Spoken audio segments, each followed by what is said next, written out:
Everyone. Uh, I got it. I can't move. Oh no. Forget that. Forget me standing still while I talk. Oh, okay, so I can't. So there's like a line in the sand here. Yeah. Okay. No, no. I can accomplish. Okay. Since we lost part of the last lecture, the idea is I'll extend a couple of lectures for makeup so we catch up. I'm thinking about 10 extra minutes today and then 10 extra minutes at the next lecture, and we should be caught up by then. Okay, so the question from a couple of students was, what is a credit spread, which came up in the last lecture? And what this told me is, despite the fact that I'm teaching this class and I know there's terminology to boot, there's some things that just cross my mind that I think, well, of course, everybody knows who that is. And it's a story that, raise your hand if you're not sure what I mean by something. Chances are other students aren't. At credit spread is you can look this stuff up, but the way I used it was about the spread between two different rates that were bond rated by Moody's, and they were easily downloadable. One was a BAA and the other one was a AAA, to show that the spread between those rates, there was space between those rates and there's spread, and it's referred to as a credit spread because there's a difference in the credit. And then when you look up online, this is at the Federal Reserve Bank of St. Louis. They have a fabulous database. Well, when they post those rates and I graph them, what are they? So I decided, okay, here's the real world. It's the Moody's daily corporate bond yield averages of bonds with the AAA rating. These instruments are bonds with maturities not 20 years, 20 years and above, which means you have a bit of a kitchen sink inside the rate that the Federal Reserve Bank of St. Louis is posting on their website using the Moody's data. And the BAA is the same concept. It's just different bond ratings. And the difference between those rates represents what is referred to as a credit spread. And sure enough, if you go to the investment banks, they frequently have traders that are credit spread traders. They buy in one security, sell in another security based on what those spreads are and which direction they think they might be going. That's an activity that they engage in. I don't. You need a lot of information to play those games, but that's what a credit spread is. Okay, so where we were was another application of the first three principles of finance, the axiom system that we're dealing with, which is more is preferred to less, now is preferred to later, and relatively constant is preferred to something that's very volatile. And you're going to see throughout this particular lecture, you're going to see examples of what that means in terms of how markets are. But there's also something called event risk, which most of you probably know what event risk is because you've probably bought auto insurance or house insurance or all kinds of insurances out there. What is that about? Okay, that is, you are willing to pay something to an insurance company with the idea, if the event comes up, they will pay you money, because the potential exposure from the event, such as a house burning down or something like that, can be pretty substantial. And so you're willing to pay out something every year in terms of a premium, even if you've never experienced that particular event. It's the entire insurance industry is throughout the whole thing. They got different financial structures, but the structure is always the same, which is, in general, you're paying something out, and if the event happens, there is a payoff, assuming, of course, you all understand when you take out insurance, you are what is called a creditor to the insurance company, because you are exposed to what happens if that insurance company goes bankrupt and suddenly you don't get paid off. And the biggest, best example of what happens when that could happen is a firm called AIG, which the federal government proceeded to bail out because after allowing Lehman Brothers to go bankrupt in September 2008, AIG then was about to tip over, and Bernanke realized this one we can't let happen. And the reason it was such a huge insurance company, it was insuring all, it wasn't just households, it was municipal bonds, it was all kinds of the disruption that would have occurred had AIG actually gone bankrupt would have been substantial. So the idea of setting up the matrix is really just setting up, okay, event occurs, event doesn't occur, you're insured, okay, you don't get anything if the event doesn't occur, you don't get anything. But if you're not insured and the event occurs, you have, quote unquote, what is perceived to be a devastating economic loss. And if the event doesn't occur, well, there's a cost, and the cost is the premium payment over time, and people are willing to do it. This little diagram is the basis for the entire insurance industry in the United States. Yes. Okay. Why is your cost if you're not insured? The bottom right, cost of premium payment. Let's see. You're not insured. Yes, that's a mistake. Yes, right. That's I think I got him. I got him switched there. It does happen. One of the things one finds if you do this enough times is editing your own stuff is really hard, and that's a perfect example. So thank you. I'll I'll correct it. Okay. Well, so what is financial risk? How do you measure financial risk? The first thing to know from a purveyor of someone who is a specialist in the measurement of financial risk in the banking industry is there is no simple measure of financial risk. It is really complicated stuff. And it in actuality, it doesn't exist. There are better ways. There are worse ways. SVB is an example with all the infrastructure they had at SVB in terms of measuring financial risks. How is it that the regulators didn't know SVB was going to go bankrupt? And once they got to that tipping point, it went out in a matter of a couple of days from a standpoint of risk.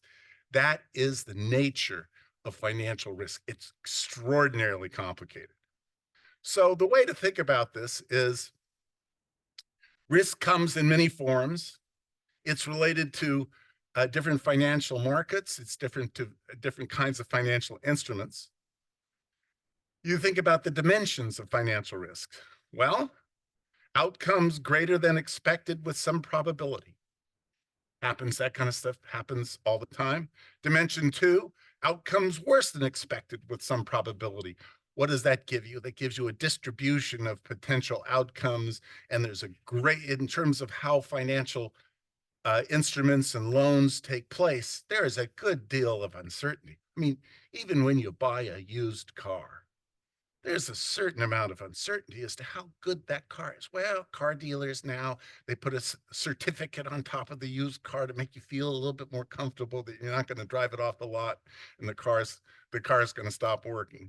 So yes, it's the nature of financial instruments and risks.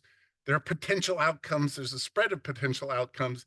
And the most important dimension, as you will see when we really get into equities later in this lecture, is time, and the dimension of time and how it affects the dimensions of 1 and 2 in terms of variance of returns. Okay. Okay. The kinds of questions. Should I invest in a bond now, or should I wait for interest rates to rise? How much are stock prices potentially going to decline? Will real estate prices crash again? Everything involved in finance. The uncertainty is definitely a picture, a part of the process, and it's inherited. And so the question is, these are all about the future, and we're all old enough to realize after this many years that predicting the future is very dicey in terms of, you just live long enough, you realize, man, there are so many changes that have happened that we didn't expect. So an analysis of risk begins with factors. How much money will I lose if something goes wrong? What is the likelihood of an event occurring? Over what period of time is this question being asked? An analysis of all these questions begins with looking at data history, making the wild assumption that if you have enough data going over a long period of time, it's not a terrible assumption to say, well, chances are if you got enough data over a period of time, that data is a good guide for what might happen in the future, which means it will tell you about the variance of outcomes. And we have plenty of examples of when markets have moved a lot. So history tells us there is plenty of risk in the financial markets. And they're a surprise. They're a surprise to the regulators. They're a surprise to the Federal Reserve Board. They're a surprise to investors. And it's always useful to remember that no matter what anybody tells you about the certainty of certain things, just beware. There's always something out there. And when we talk about SVB, you will learn how SVB and what happened at SVB brought down a completely different bank that was well run, which is First Republic. First Republic wasn't doing anything like what SVB was doing. What's that about? What event happened such that suddenly First Republic, a well-run bank, suddenly couldn't survive? And there's also psychology, and this is where you get into the psychologist who won the Nobel Prize in 2002, Daniel Kahneman, he was at Berkeley for a long time, and it's why Michael Lewis, who also lives in Berkeley, wrote a book about him. Uh, and what it's about is throughout all economic models is the concept of rationality of the economic agents. Everybody's rational. Everybody has foresight in terms of what's going to happen. So he and Tversky, they set up a bunch of experiments. Let's test whether people are rational, various kinds of trades, gambling, losses, all kinds of things. And what they discovered was people aren't all that rational. They were doing things specifically in the test that didn't make sense. And what's that about? Well, they have a whole world of attributes that describe how people behave in certain ways that aren't completely, they just don't make a lot of sense. Well, if you want to read about them, you got to read the book The Undoing Project by Michael Lewis, because it's all about the experiments. And if you ever read anything and they refer to quote unquote behavioral finance, this is what they're talking about, because all of the models that have preceded finance, it's all about rationality and the rationality of markets, supply and demand, consumers being extraordinarily rational, everybody being rational. And that leads to what was sometimes referred to as the efficient markets hypothesis, that markets are totally efficient, which led to research by others saying, what are you talking about them being efficient? We have plenty of evidence that they're not terribly efficient, and that's referred to as bubbles. And you will see in the last lecture, when we start talking about financial bubbles, what is a financial bubble? What makes a financial bubble? And you'll see there are plenty of examples of financial bubbles occurring throughout history, throughout different countries, and most in particular in this country in the mid-2000s, leading to the complete breakdown of the mortgage market and the biggest recession that U.S. has had in the post-war period. So what is it about these things? And it's always useful to remember that the gods of rationality are way overstating their case regarding how markets work. And it's useful to remember that in the context of thinking about how you think about it as to what you want to do, given the fact that they don't always behave totally rationally. So one of the things it turns out that most of the research in financial markets, particularly regarding mutual funds and equities and how mutual fund managers perform, that's all well and good, but those are traded market prices. They don't they don't tell you about you and what you do. And there's this one survey that when I was at Cal, I was able to get. It's called the Dalbar survey. They actually survey investor returns as opposed to mutual fund returns. And one of the things they discovered is, no surprise, the psychology of individual investors affects things and affects their returns. And that psychology seems to be pretty consistent. Investors get frightened when the market drops and they bail out of their investments. The only return after the market typically goes up for a while.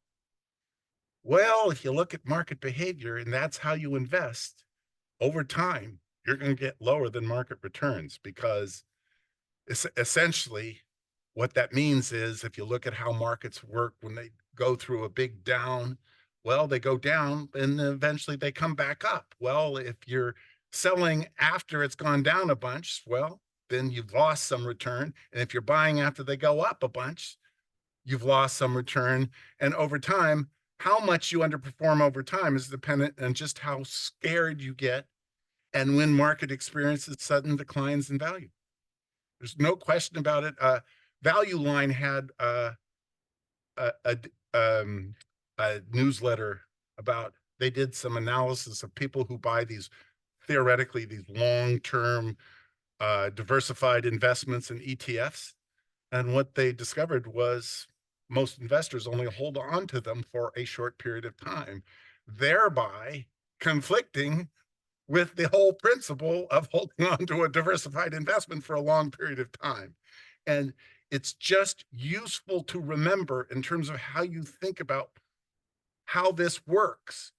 You have to remember how financial markets work and what it means to be in a particular financial asset regarding your own behavior and what you do. Because if you're going to trade like this, you're going to underperform the market. The surveys show you'll underperform the market. If you get scared when the market goes through a 20% or a 30% decline, whatever it might be, okay, and then sell, and then you're reluctant to get back in after the market's returned, over time, you're going to significantly underperform the market. Yes. You're just scratching the sky? Okay. Okay. The other thing to learn is about, there are certain math equations out there that are really useful to remember. And one of them is about cumulative interest in terms of how it works and how much difference small differences in the cumulative rate of return make over the key word time. Time is, from a standpoint of cumulative interest, is our great friend, because the multiple of the original investment, as you stretch out the number of years just between a 2.5% return and a 5% return, is significant. And if you go to a 10% return, it's even more. And the reason is it's financial math. There's the equation if you want. It's an exponential equation if you want to see it. But the real point is to know that this is, you've probably done this with your kids, which is you try to instill to them, about the importance of saving, and deferred gratification grows over time. Well, in fact, that's true. That's in fact true. And that is the true value of getting younger people understanding these issues, because over time, these things can make a huge difference in their lives when they get closer to our age.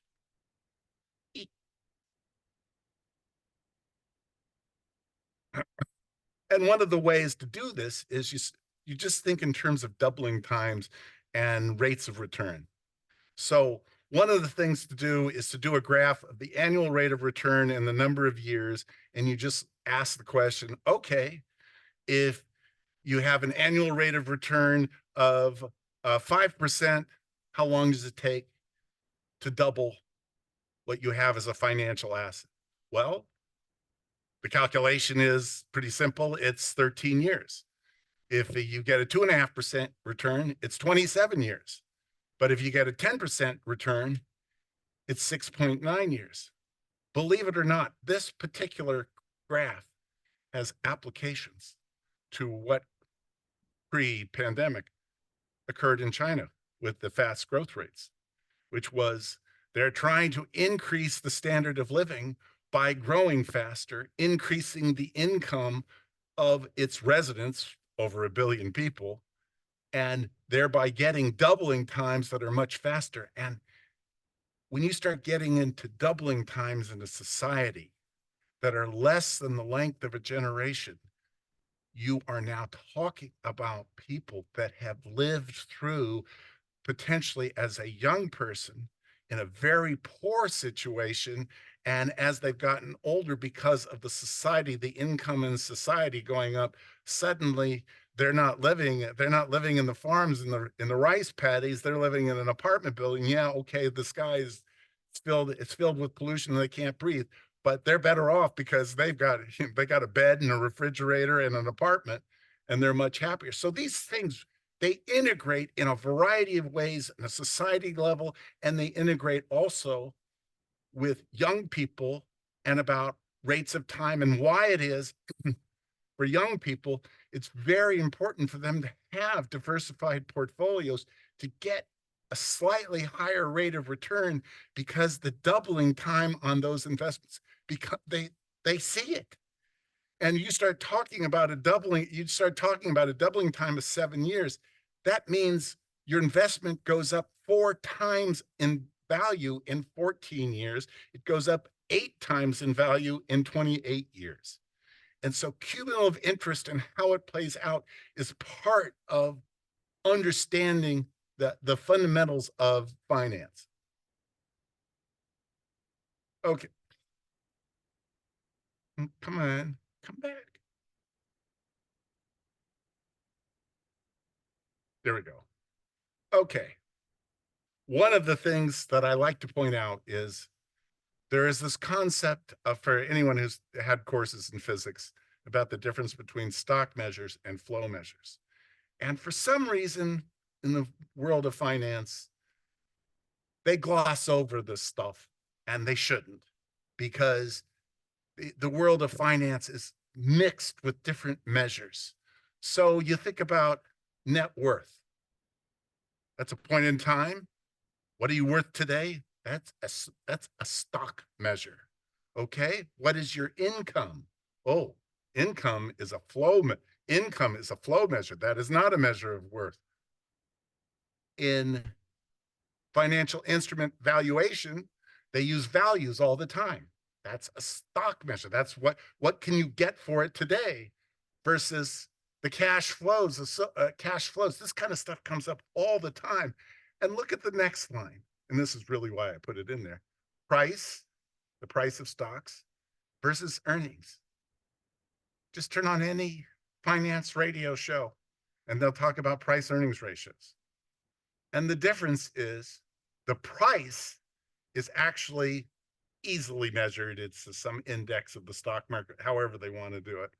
Earnings, are they talking about lagged earnings? Are they talking about the earnings for the last year? Are they talking about what the market expects their earnings to be for the next year? What earnings are they talking about? It's a flow measure, and it's just totally different, but it is used as a reference point regarding whether the stock market is overpriced or underpriced. Yeah.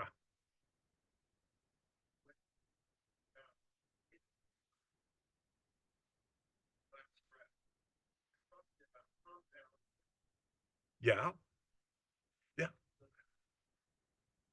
It, Professor, can you repeat the questions for the online audience? the question is, I was talking about compound interest, and I wasn't quite sure what the question was after them, but go ahead.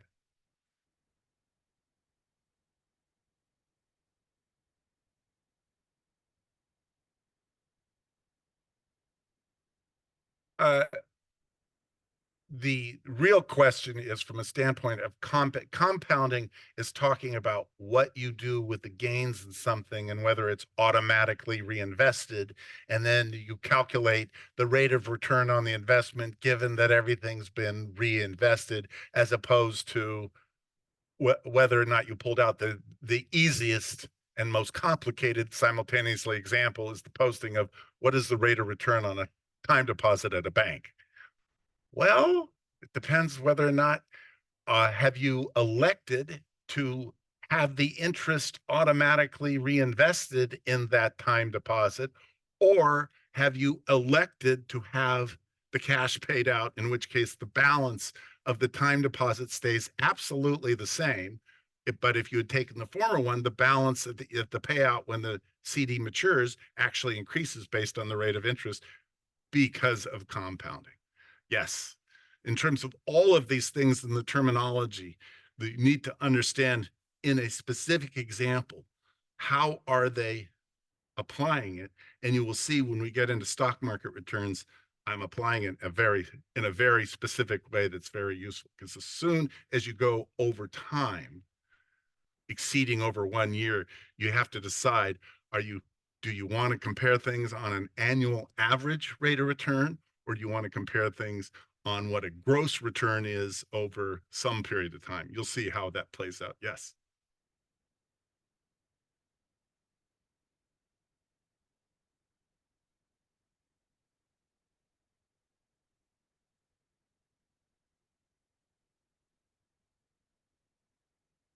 Uh, what varies depending on who's doing it and what they're talking about, what varies is earnings.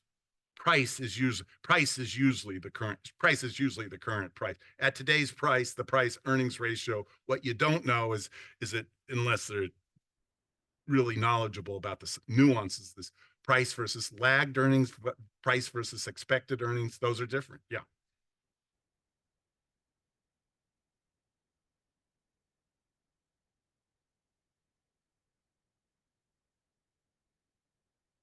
Right. Right. You'll see when we get to it, the price earnings ratio in terms of whether the price earnings ratio in fact signals something about what you should do. You'll see in a minute. And there, in that particular case, I'm just using a published S&P earnings, whereas the price represents an in overall market index. Okay, the other things that show up. This thing doesn't get in my face. The other things that show up are, for example, is the difference between capital and investment. This chair is capital. Okay, it is part of the infrastructure of the Fromm Institute. What's its value? Okay. On the other hand, when we buy the chair, that's an investment. That's a flow. These things come up all the time, and one of the key differences, of course, is the value of a house versus the implicit rent on a house, the implicit rent on a house. And I use the word implicit because what a lot of people don't know in the CPI, when they talk about the inflation and how they calculate the inflation, they're using an implicit rent concept, not the price. And most people, when they talk about the affordability of houses, are pointing to how fast housing prices have risen in some recent period of time. So it's just the reason I'm doing this is to just brief you on terminology that is relevant to financial thinking that you see every day, and that you have some context in terms of, let's just say, there's a lot of looseness in communication, finance, and how these financial instruments work. And it's just useful to understand what some of the looseness is really about. So let's take an example. A price or a value as a stock measure, earnings as a flow measure, a treasury bond example. Treasuries are really great because so far, up to now, they've never defaulted on national debt. It's a very big deal. This is one of those things where you say you really don't want to know what's going to happen if they default on the US debt. That would be a bad thing. It is a benchmark. It is considered a riskless asset benchmark instrument throughout the global economy. But So it works with a treasury, you say, so you don't have any credit risk. It's a 1,000-year bond paying 5%, scheduled payments. Uh, uh, every 6 months, you're going to receive $25, and then you're going to receive $25 plus $1,000 plus $1,000 at the end. Just do the math. That's your cash flow. So what is the value of those cash flows? This is calculated using the discount function, and forget the numerics here. If you want to see it, you can. The purpose is to show you, well, what do you know? The value of those cash flows is sensitive to interest rates. And if you have any kind of brokerage account, you will see your reports. You will see the value change of this bond with known cash flows. Okay, and depending on what the interest rate is, the value of that bonds, if the interest rates go up, the value of the bond's going to go down. If the interest rates go down, the value of the bond's going to go up. Okay, what's involved there? Well, you got a flow measure that's certain, that's the cash flows of the bond, and you got a value measure that's sensitive to what's happening to market interest rates. So, is it a riskless asset or not? And it turns out this happens to be a key issue in terms of how individuals I learned this, believe it or not, from my father. This is years ago. He had invested in some muni bonds. There had been a 60 minutes with some gal and saying that California was going to sink into the sea and nobody should buy muni bonds. And he called me up and he said, "Oh my God, should I sell out these bonds?" And I go, these are highly rated bonds of various agencies in California, and not one of them has ever defaulted. What are you talking about? And he told me, and I said, that's the value change. If your cash flows, the cash flows that you get off of these bonds are not going to change based on what the interviewer said. But the market reacted and said, "Oh God, so California got discounted." And I said, "No, now that the market's scared and the rates for California bonds have gone up, you should buy some more bonds because eventually the fear factor will go down." So what you want to think about is your your financial advisor tells you, "Oh, you don't want to buy individual bonds. What you want to do is buy into a..."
Hi, sorry about that, everyone. We're working to see what's going on. Give us a second.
Thank you, students, for waiting. We're still working on getting it back up and running. Maybe just another minute or so, and we should hopefully have you back.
Oh yeah.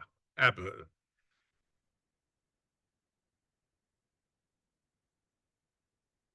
It's actually, there's a better example of this based on what economists, there's a great deal of focus of attention in economics about long run economic growth, because we know from the data across all the countries that to really improve the average income in society, it's all about technological change and how that gets embedded in how we produce more things with less inputs. You just take that average rate of return on a per capita basis long term in the United States, and you realize that in 100 years the average income in the United States is going to be 8 times what it is now. 8 times what it is now. Now, we've obviously got a distribution problem, and we would like to be able to address that problem. And it happens the same way in financial markets. And that's why financial markets working with younger people constantly, they're just save some money, get it invested in the long-term stock market, diversified portfolio, and forget about it and come back and look at it in 30 years because of compound interest. When you get into the specific mechanics of what is the compound interest rate of return, there's another factor that affects that calculation, and that is the frequency of when the payout occurs. So if it pays, if it's, and this is in finance 101 courses, this classic, it's on the final exam, solve this equation. But what that's about is it's something that pays out only every 3 months is going to have a different ultimate compound interest rate of return than something that pays out every month with the same underlying interest rate because of reinvestment. It's financial math. It's confusing as heck. Oh, should I go forward?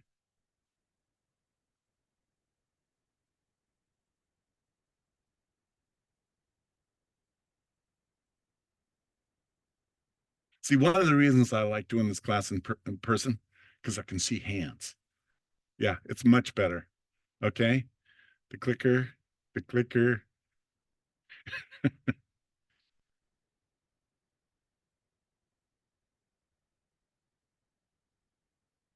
Is it lit? That little thing?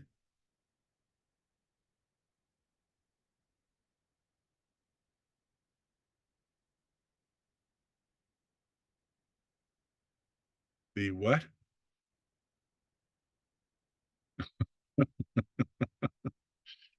Actually, I can take no responsibility for this. I thank God. You're restarting again. Oh, this is the yield curve. Yeah, yeah, it's the other one. Yeah, I created a yield, what's called a yield curve movie. You'll see in a minute.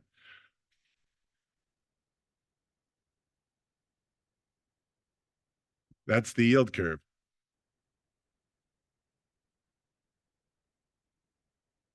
That whole thing there is that's the yield curve presentation. Where'd the other one go?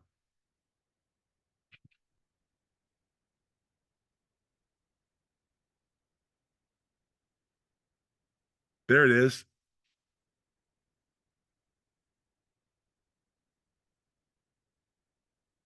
Okay, it's working. Don't do a thing. Don't touch it. Okay, keep going.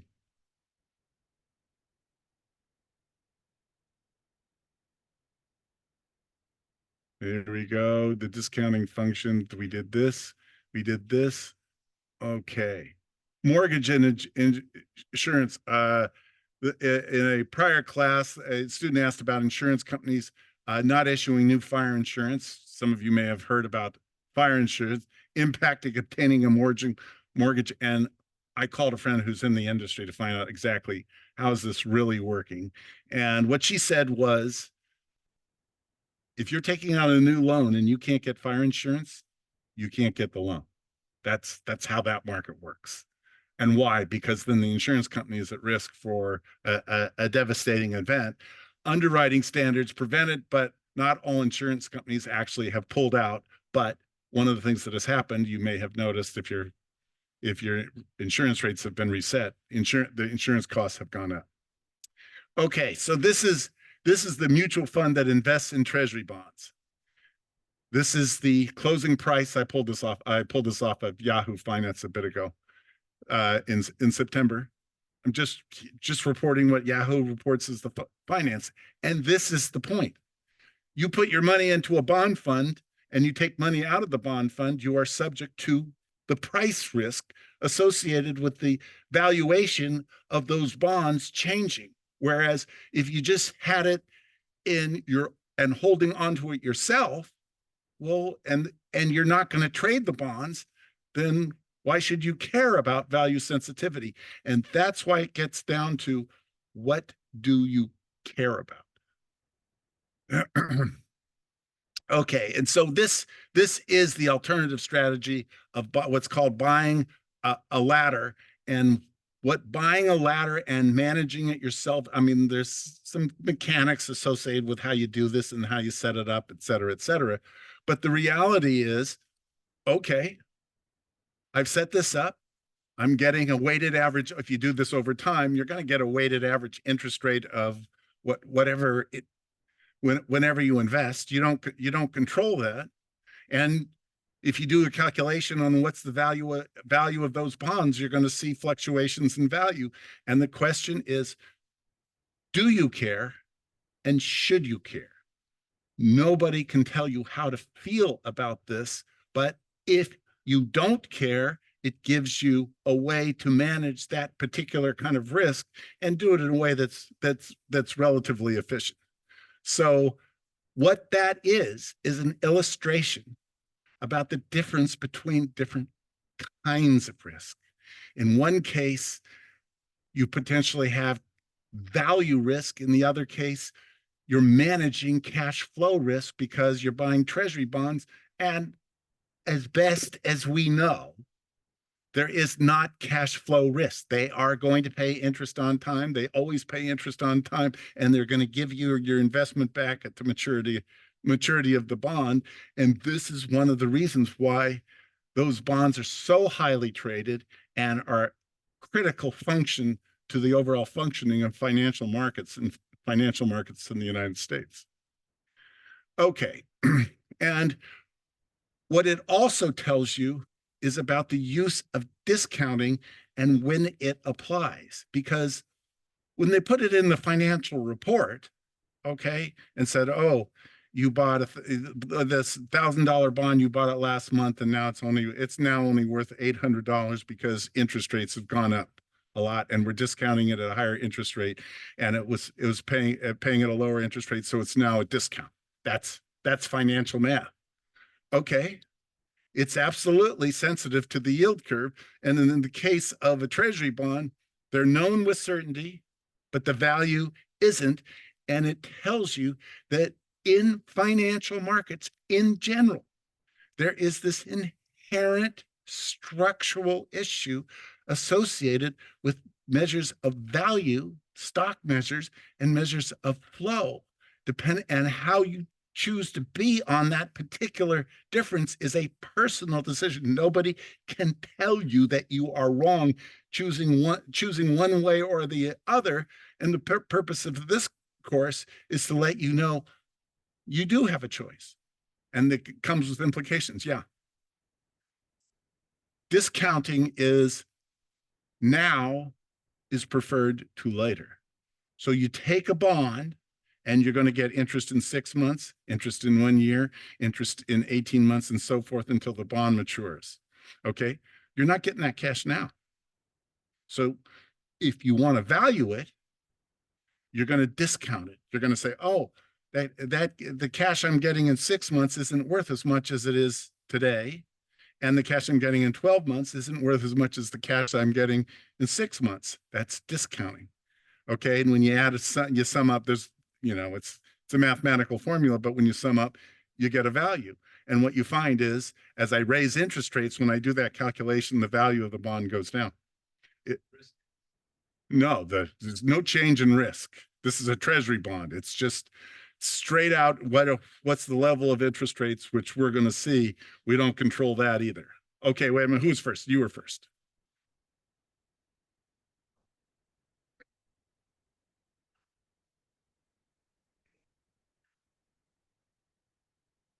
Okay. Yeah. Yeah. Yeah. Yeah, I mean, there may be a fee and there may be a fee involved, but you go down to the Federal Reserve Bank of San Francisco and you go up to the desk, you can buy yourself a bond right there. And it's a pretty good price for it too. Yes, absolutely. Be careful. Be careful. If you're buying a newly issued bond, the answer is you are. If you're buying a seasoned bond, like maybe a 20-year bond that has only 10 years left on its life and it has a specific coupon on it that was purchased 10 years ago, okay, then the question is, how much do you have to pay to get you buy that through a broker? They take out a fee and they'll tell you what the expected yield on that particular purchase is. And this is where premium and discount comes in, because premium and discount's relevant as soon as you do a season bond. Premium and discount are also relevant if you decided to sell a bond that you had bought just as it was issued, and it's a 10-year bond, and 5 years later you decided to sell it. Well, when you sell it, it's going to be based on its value at the time, and that's going to be based on the yield curve at that time versus what the coupon rate is on that bond.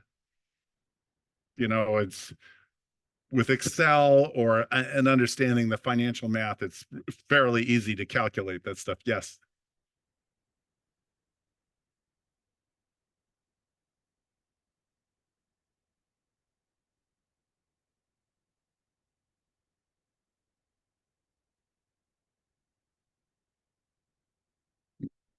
Right.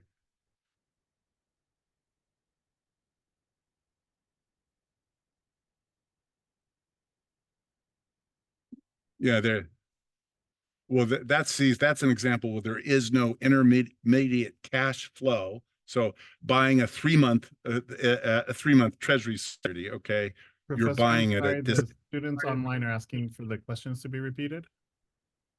Okay, the question was about a short-term bond in terms of how it's calculated, and the answer is a short-term bond, if it's new, is just the. That's right. And so you want to calculate, well, what is I'm only getting I'm going to get the $100 back in 3 months. Okay, how much do I have to pay? And if you pay less, then you're getting a higher rate of return. If you pay more, you're getting a lower rate of return. And there's some specific mechanics, because you're only holding it for 3 months or 90 days or 82 days, depending on what's going on. Okay. Finally, and this is the conclusion about this piece, there exists financial risk, even though there is no uncertainty associated with the cash flows. And that's what's critical. And this is, I've said, this is where the whole question ladder, in terms of how you set one up, brokers know how to do this. They do this kind of stuff regularly in terms of what you do, and what you're doing in that situation. So happens to do, quote unquote, playing in.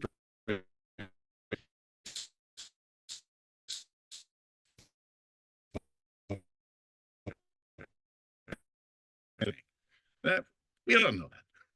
So the question is how, as an investor, given that, how do you think through that?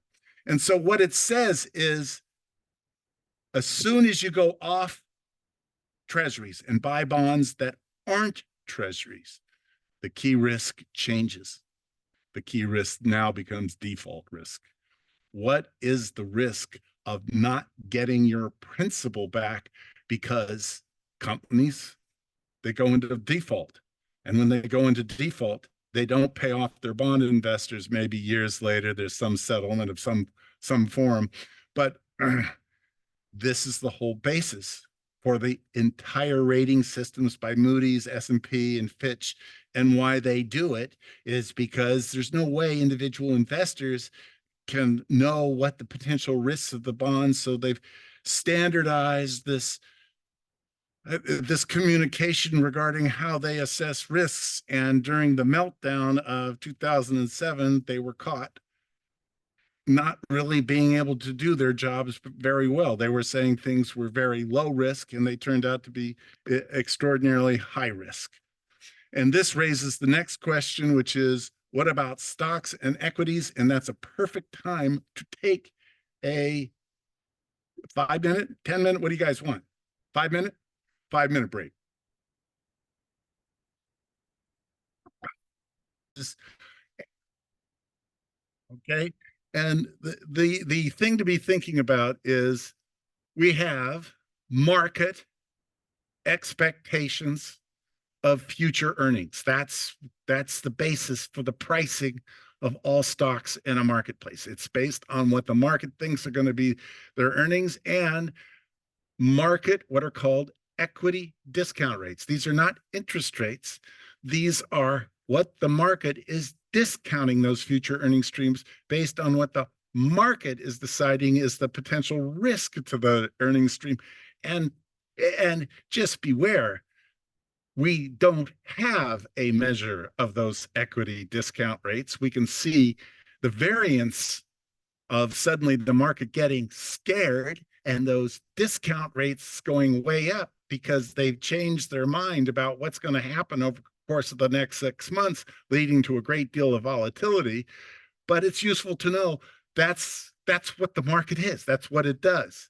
And via implicit discounting, okay, it is discounting those future cash flows, just like with a bond. It is discounting those future earning streams based on this equity discount rate that is volatile and one that you can't see.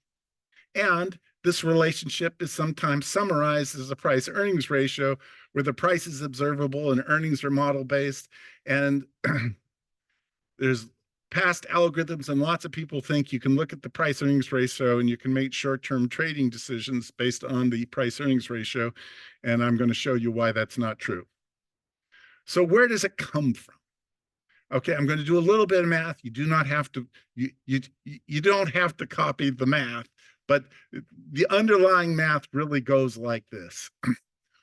What would you pay to receive $1 every year forever? What would you pay somebody to say, I'll give you $1 every year for the rest of your life? What are you willing to pay for that?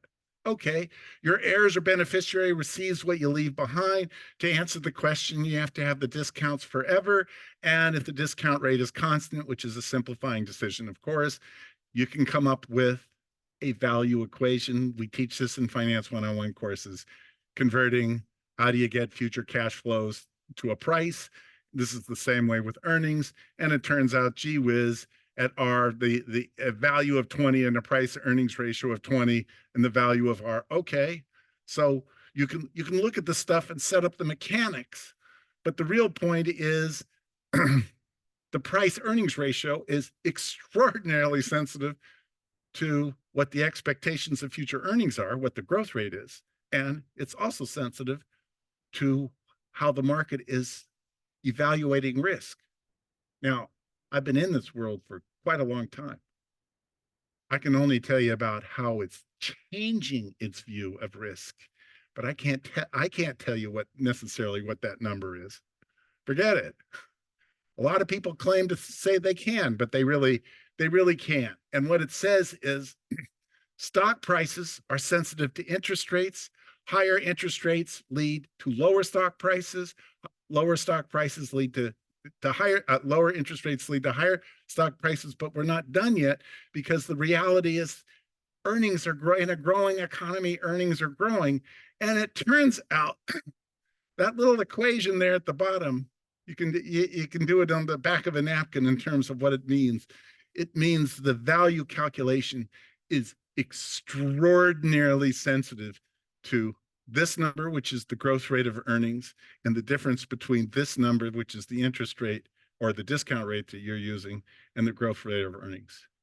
And it's in financial math. You want to know why things are so volatile in the short term? Because the market's constantly changing its mind about this guy, and it's constantly changing its mind about that guy. And it's highly levered, and it moves all over the place, as you'll see in a minute. And the implications are the stock market values at any point in time are sensitive to interest rates, the discount rate for equities, the expected growth rate of earnings, and what those relative growth rates are. And so you get this generic view that as the market changes its mind about what these things are, it's going to get reflected very quickly, like instantaneously. It's going to be reflected in the price. And that gives you a basis for looking at this. This is Robert Shiller's. He got the Nobel Prize in economics several years ago for his work in finance and the volatility of markets, and looking at, a price earnings ratio, and we can use it to make decisions about short-term trading. And what this course is about is really why it is just assume short-term trading is gambling, because you don't have 14 screens in front of you. You're not sitting on a floor with a bunch of traders yelling and screaming at each other just like they do in the movies. You don't have the instantaneous information. The market's changing its mind all the time. And all you can do is look at these averages and take a look at them and say, well, if I use this as a signal to make short-term trades, how would I do? And it becomes the basis on talk shows, CNBC, on Bloomberg, and the rest of them, when you hear people talk about, we think the market's overpriced, and people shouldn't go into stocks because the price earnings ratio is X above its average. And the real question is, okay, what does it tell you? Does it tell you it's overvalued? And does it tell you, yes, you should trade based on this? You can look at these average annual rates of return. You can look at them against different indices. And so ask the question, was the stock market overvalued? And so sure enough, you can pull a bunch of information because it's reported. I can get it every month. And you can look at average PE ratios were 19, average PE. Should you sell your stocks and mutual funds based on this information? And what it tells you is, look at what I'm doing. I'm looking at this so-called signaling price earnings ratio. Okay, this is data. This is, it's coming out of calculations, and just looking at the percentage change in the S&P index 1 month later. You look at that and you say, what? It's not particularly useful. And the data tells you it's not particularly useful, despite the fact that if you turn on CNBC in the next 15 minutes, I guarantee you, they're talking about stocks, they're going to be talking about price earnings ratios as a signal as to what, this is undervalued. Price earnings on this stock it's really low. So I have news for you. There are professional investors that are basing their entire mutual fund investment strategy. They're called value-based mutual funds. And they go through periods where value-based mutual funds outperform growth-based mutual funds. And they go through periods where value-based mutual funds underperform growth-based mutual funds. And what does that tell you? That tells you in general, unless you know when to buy the value-based mutual fund that it's going to outperform, you really don't know. And neither do they. And this is looking at the same data and saying, okay, what about the S&P 6 months later? If the PE ratio was really high, you should expect all of these to be down here where the market went down because the PE ratio was so high, the market should have tanked. And up here, you should have seen a lot more up there. And you don't. And the answer is because the market is extraordinarily volatile, and its volatility is not particularly predictable. And so here's another way of looking at the same thing. Is you're looking at it, stock prices have almost doubled in 3 years. The price earnings ratio is greater than the average. Should you sell at this point? This black line is this is the S&P. This is the S&P ratio, and that is the S&P index. Should you sell? Well, what if you did sell? Well, you would have missed an up market, despite the fact that the price earnings ratio was high here. You would have missed an up market because what? The price earnings ratio went up. Didn't go down. It went up because the price earnings ratio is very, very sensitive to what the market is thinking about a particular point in time.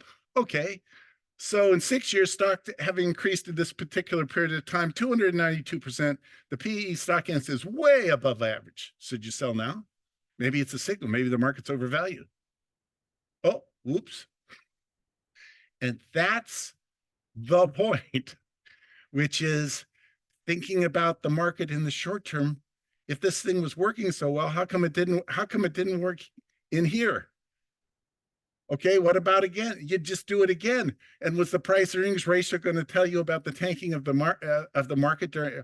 Was it going to tell you about a pandemic? And the market reacting to a pandemic, which it reacted very quickly, and then changed its mind. Said, "Oh, the pandemic's terrible." Well, it's not that terrible in terms of what it means. And what this is all about is these simple measures that get stated over and over and over again in the common media. If you just believe what they're saying, you're nuts, because the data is there to tell you a story about what is really going on, which is we don't know anything about short-term market moves. What's going to happen tomorrow? What's going to happen? I don't even know what happened today. I don't know what's going to happen next week. And fundamentally, I don't care, because what I care about is the long run, the longer term, long run. And God has whispered into financial markets and given us a gift. And that is, you look at the stock market return. This goes back to 1948, and you look at this index. Boy, the thing moves around. There's no question about it. But its average rate, the average rate of return, this is not inflation adjusted. This is just looking at the indices of 10.7%. This is why they say just put your money in a diversified portfolio, close your eyes and wake up and don't do any. It's very hard for people to do that because they get into this guy here, and the markets, they're measuring what they're worth here versus here, and they go, "Oh my God, I've just lost a fortune. Oh, I can't be in this. I can't be in the." And then they sell here, according to the Dow Bar survey, they sell down around here, and the market starts to go, "Oh no, the market's just responding. It's not going to come back," and they don't know that in fact the market's going to go back up. And oh, by the way, we'll just have the greatest recession in the history of the post-war period in 2008, because the utter failure, that's another class, but it's the utter failure of the Federal Reserve to do its job. So what about inflation? Well, you take out the average rate of inflation of the period of 3.9%, and you get yourself a little bit less than an 8% return on average over the long run, with a good deal of volatility. You got to be able to live through the cycles, the downturns. And what does this tell you is, I got asked the question during the break about inflation and stock market returns. If I only knew the answer to such questions. The reality is, one of the things that's happened in our macroeconomic policies for 25 years, they've been managing the inflation rate. They've been very good at it. They've gone through a period at the end of the pandemic, having to manage their way out of a higher inflation rate. Yeah, well, it looks like they're going to be successful. It's an incredible success story. I don't know why people, just in terms of how things work, I don't know why they don't credit the administration for bringing down the inflation rate as much as they have without generating a recession.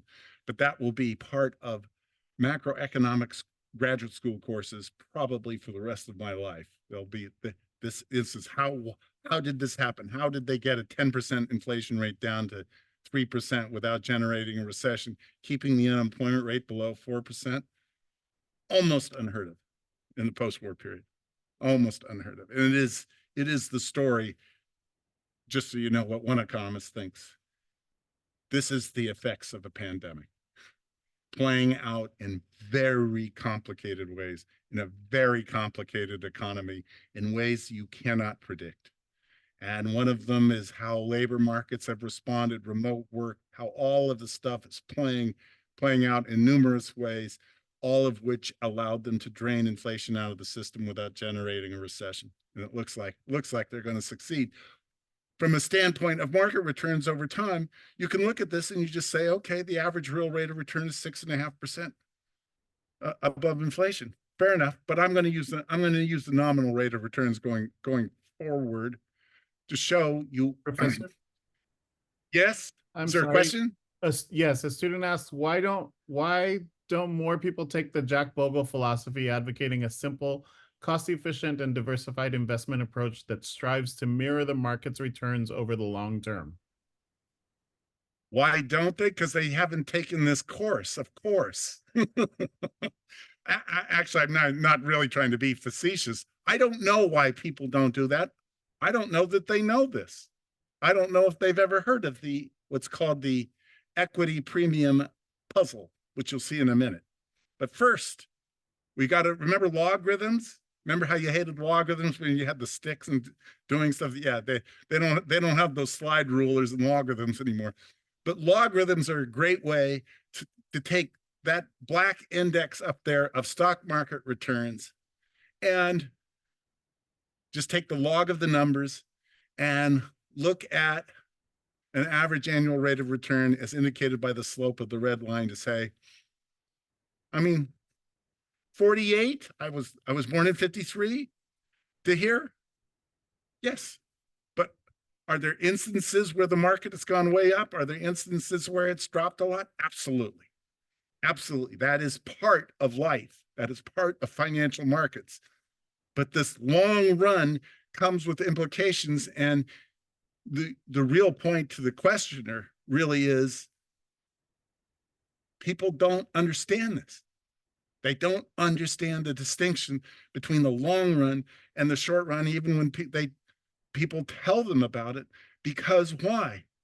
Because they're not living in the long run. They're living in the short run. They're living in the world of media. They're living in the world of Facebook, where people are posting all kinds of junk on Facebook regarding what they should do in cryptocurrencies and all the rest of this stuff. Just, because of why? There's some millionaire out there that invested in cryptocurrencies. Oh, he lost his login. He couldn't collect it. Which put a smile on the rest of our faces, I'm sure. So you take the log, you take, I'm doing nothing fancy. You take the logarithm and you fit the line and you say, this is an average rate of return. And you can do the same thing for real returns. You can see real returns are much, this is in response to how does inflation. Notice the green line is moving around a lot more than the black line is, and that's because markets respond to inflation in different ways in different time periods regarding what it takes out of stocks. So this leads to what is called the equity premium puzzle. Now, in economics, when they use the term puzzle, what they mean is, with all of the mechanics and math and algebra and equations that economists have to utilize to explain things, the one thing they've never been able to explain with those models is why do stocks over the long run earn such a high rate of return? Why is that? And it's called the equity premium puzzle because they can't explain it. And here is one way just to think about it. You look at a 1-year interest rate and you roll it and a 1-year rate of return on the S&P and you go, well, there's no question about it. In the short run, the S&P index is way more volatile than an interest rate. Fair enough. Okay, yeah, stocks are more risky than bonds. Okay, and they should be discounted at a higher rate of return. Fair enough. Okay, but what about the average?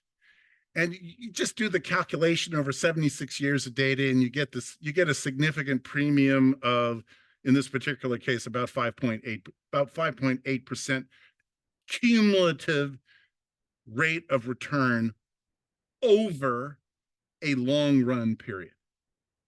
Remember the graph about cumulative interest rates when I said, cumulative interest rates, they vary. If you use a higher interest rate, your doubling time goes up. Oh my, that is a huge difference. And it exists, we can measure it, but in terms of, there's a book out there called Stocks in the Long Run. The entire book is about this construct, because they're very liquid. You have very low risk of over the long run of losing your money. So how do we do that?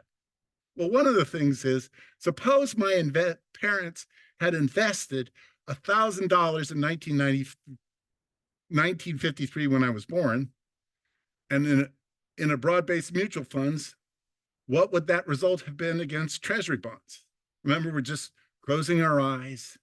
Just look at the difference over my life, over 70 years. Look at the difference in terms of the value of the rolling 1-year treasury bond versus this. I mean, this is cumulative interest in reality.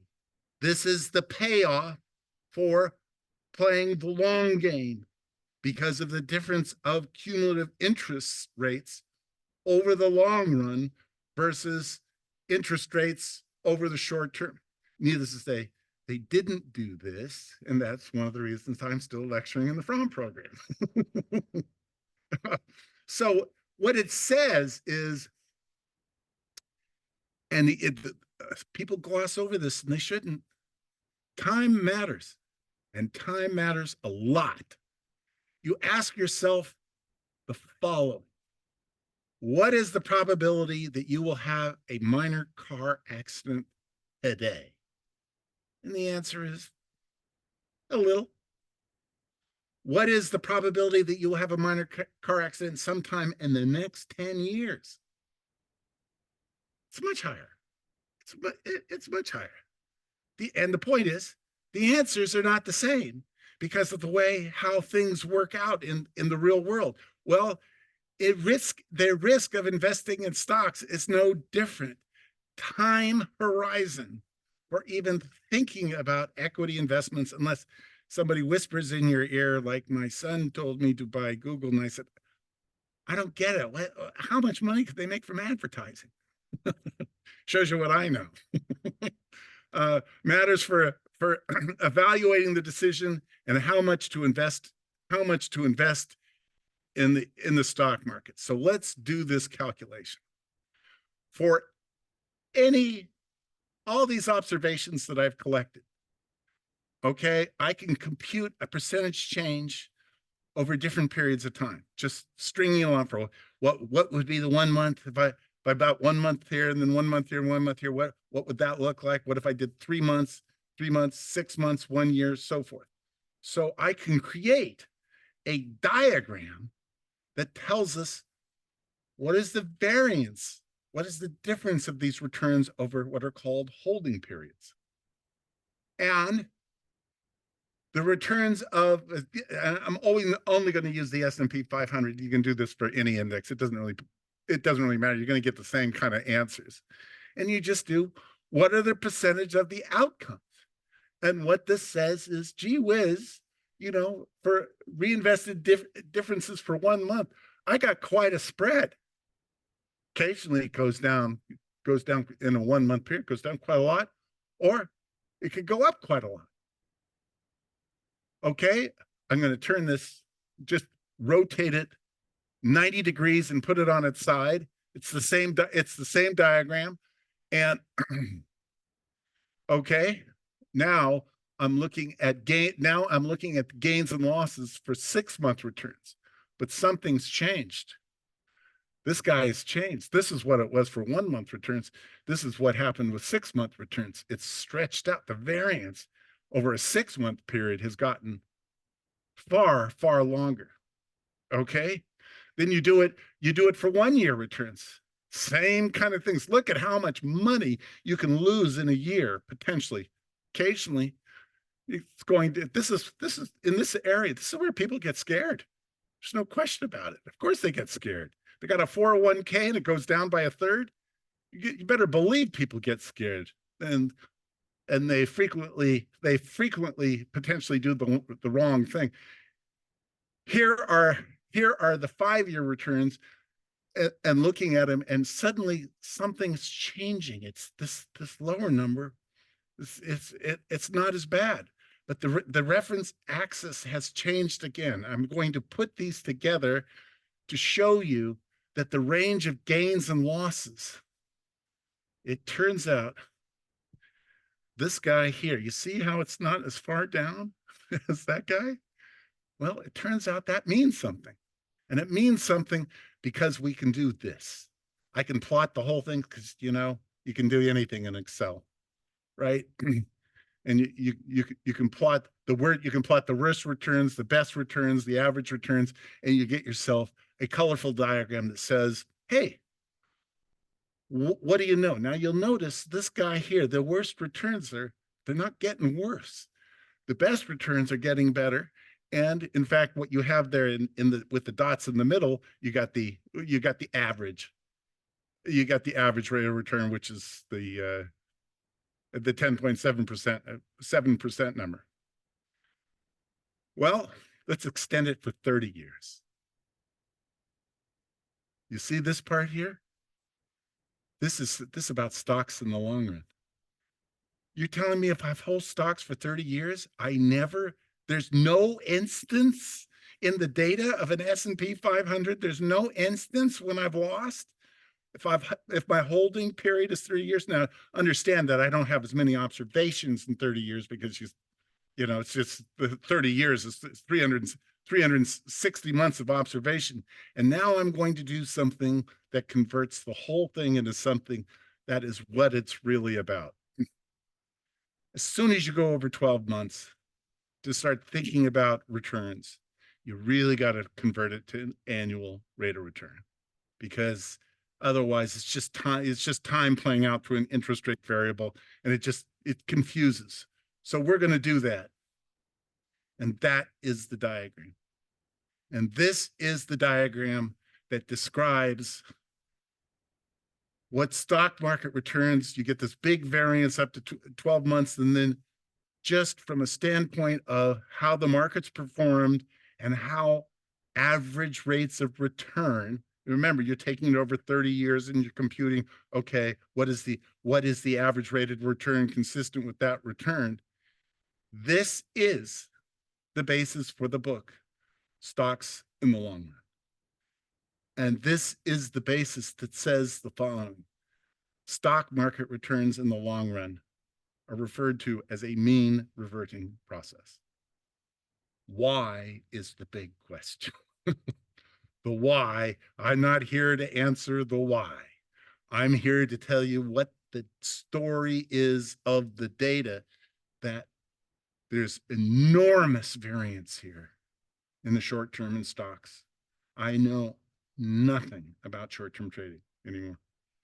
I don't pretend. My son asked me, shouldn't he? I said, talk to somebody else. I don't know. I couldn't tell you whether the market's going to go up tomorrow or down tomorrow or 6 months or whatever. But I believe in this. And it involves one assumption. And it's important to remember it. History is going to repeat itself. That in 30 years, this diagram's not going to change very much. There's something going in the psychology of financial markets and stock markets. There's something occurring in terms of how these markets are working, that over time they're mean reverting, such that, and the key is that as you stretch out the length of the investment horizon, your variance of your returns shrinks. That's what a mean reverting process is. It just it's not that it's always a red line. It's just that the difference between the worst return and the best return over a 30-year period is really quite small. And it's this numeric here that says when you look at this versus interest rates, we don't have any good model to explain it. We can show it, we can demonstrate it, we can say it exists, but we don't have a good model to say this is why these processes, I mean, this is collected from 1948, so we're looking at completely different investors before the internet, 401k systems, all the rest of that stuff. It's all new, but yet this is the diagram that represents, and this is just indices. You do individual stocks, you won't get this kind of thing. Individual stocks are all based on what happens with an individual stock. This is why economists and good financial advisors always say diversify, because that's a diversified portfolio, and the behavior of that portfolio over time. So this is why it's called a mean reverting process, and it's completely relevant, and it has meaning for personal finance. This is what you're going to hear about on CNBC. This is what you're going to hear about on Bloomberg, on any media discussion. They're going to be talking about this, telling you to do X, Y, and Z. This is the only thing that makes any sense. Yeah.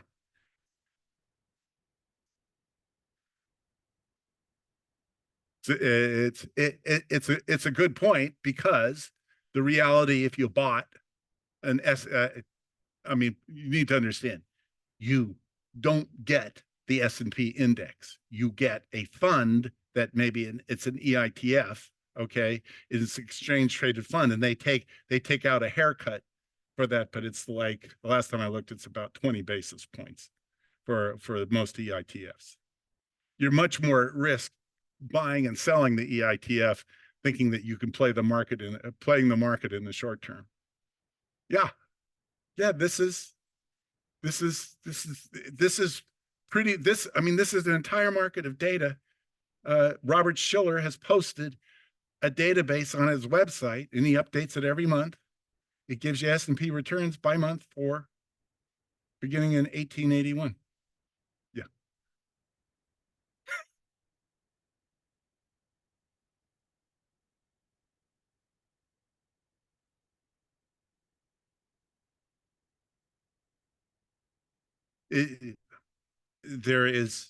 There's a reason I use the post-war period.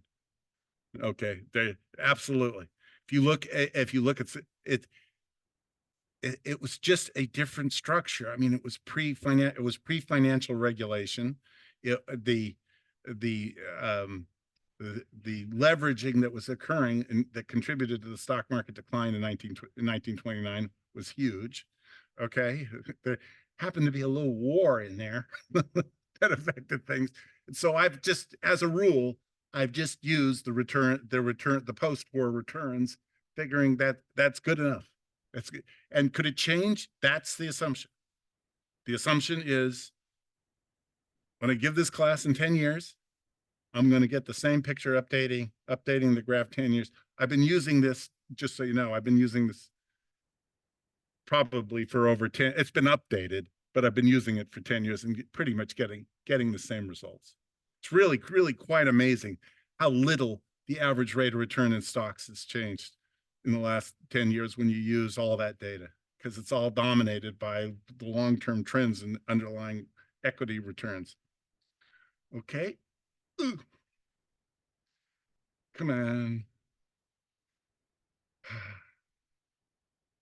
Okay. So I want to make sure you guys understand what that diagram is. Okay. And this little piece of mechanics is really talking about, you know, the best outcome and the worst outcome. Are there any questions on what that diagram indicates? I want to make sure you understand it, because this just is going off between. This is another way of looking at the same thing. You look at the difference between the highest and lowest returns. Look at how it declines over time, and that's the nature of the data. It's the nature of what diversified investments can do. Okay, so what does this indicate? So what this indicates is we're going to do what, an extra 10 minutes? Everyone's comfortable doing an extra 10 minutes? That's okay with me. Okay, good. First of all, time horizon matters a lot. A lot. And most of the conversation is, should you buy Google now? And the answer is, I don't have a clue. I know it was a great buy if you bought it 10 years ago, but I don't know anything about where it's going, or I don't know how AI is going to affect things. Forget it.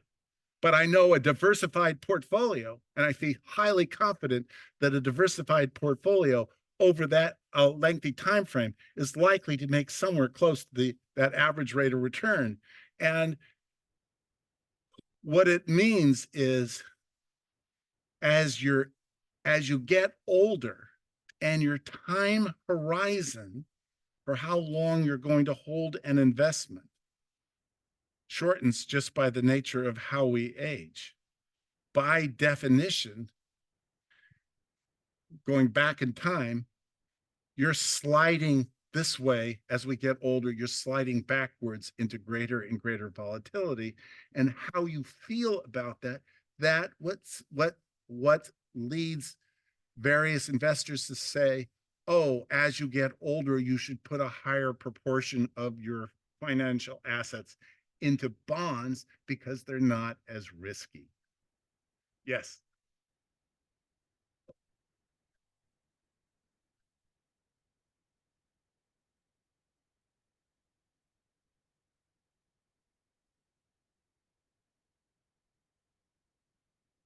Oh yes, there's the big monsters in there. Amazon, Microsoft. Yeah, I think yeah. There's been discussion about that. Yeah, put it this way: there are various measures of diversified portfolio. For doing this, it wouldn't make any difference. It's all about where can I get a data that goes back that far, and Schiller has data going back to 1947 that I can easily pick up. If you get the same diagram if you did the Dow. You get the same diagram if you did any kind of broad market index. Even if you can argue back and forth which is more diversified than the other, you can always get into this, but it's minor. Over a 30-year period, that's relatively minor stuff from a standpoint of thinking through this stuff. Okay. What about interest rates and fixed income investments? We're not going to get through this today. We'll pick it up in the third lecture next week. But here's something now. If I can get this thing going, we'll see. Everybody here know what a yield curve is? Don't be shy. Okay, good. Because I'm going to tell you what a yield curve is. Because I don't think people know what a yield curve is. First, this black line is a 3-month treasury rate. And you notice that this thing is stopped right here. That was designed by the Federal Reserve policy. They decided they did not want negative interest rates in the United States, which there are in Europe and Japan. But in any case, okay, the red line is a 10-year treasury rate. I'm pulling them off databases. There's nothing special about this. The point is, okay, you look at those lines, you go, big deal. Yeah, well, now do the purple line. The purple line is the difference between the red line and the black line. That is the yield curve. The yield curve is the locus of points as you change maturity for the treasury yield curve for treasury. So you just plot the different rates: 3 months, 6 month, 1 year, 2 year, 3 year, 4 year, and you get that. And I'm using the 10-year treasury to measure that difference. There's humps and all kinds of stuff that goes on there, but that leads to the Treasury yield curve. We're changing maturity and writing down in September 15th, 2023, we're just writing down what is the rate I could earn on a Treasury if I took it out that particular day, September 15th to 2023, what is the rate I would earn? And you'd see this yield curve that looks like this. I think that leads to, yeah, I made a movie. I brought an old one rather than the new one. I picked the wrong one, but hopefully this isn't mine.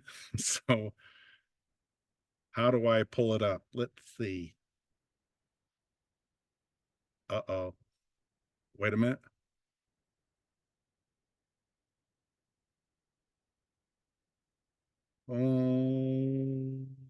Here.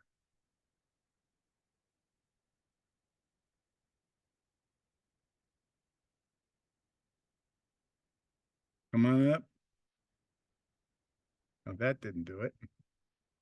Oh, it did. Okay, good. Okay, so just look at the diagram. My purpose here is to use is as I flash through this, because I'm not good enough to make an animated movie of the yield curve, is just to flash through this. Where'd it go? Yes, I thought I brought it up, but I didn't. I don't know. Can you bring up the yield curve movie one? Screwed it up again.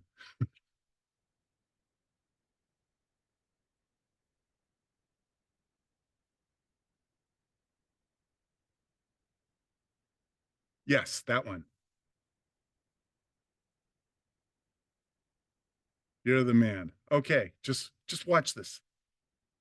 As you flip through it for this particular time, you think that market, this is the Treasury market. I'm just using quarterly ends, and the purpose for you to understand this is a visualization of volatility, of how the market is changing its mind constantly regarding what the relationship is between short-term rates and long-term rates, and it's reflected. Can you put it back on the?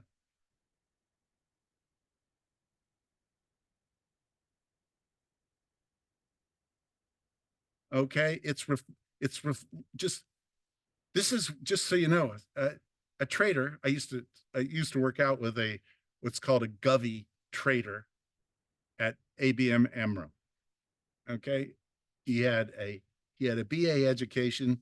He made approximately 5 times my income, and all he did all day was trade different points on this yield curve. And I asked him, why are you getting $500,000 a year out of that? You know what he said? He said, the going rate for traders, Arnold, is 10%. I made them 5 million. They pay me 500,000, and I take my trading desk over to some other bank. It's a very competitive market. It's a very competitive labor market in New York. And what he's doing, he is sitting at a screen, and he is responsible for using the bank's capital to guess on what is going to happen to different points of this yield curve, because depending on the direction of his bet and what he's making, if it goes up, he makes money. If it goes down, he tries to position so he makes money. So the purpose there is that is the most highly traded financial market on the planet. There are traders all over the world who are buying and looking at the yield curve at any particular instant and trying to figure out, is the yield going to go up? Is the yield going to go down? Do I short? Do I long? And the ones that are good at it, they can make a lot of money. I obviously am not very good at it, so I put it out. But that's what short-term trading is all about. And that's the way you should think about it too. That when you're doing short-term trades, you're competing with the guy sitting in an investment bank on a trading floor whose entire job is trading government securities. Bank of America, all the rest of them with that kind of volatility. Now, got to get back to this is a good point to stop. We'll bring it up. We'll start the next presentation with the next slide. We'll go from there.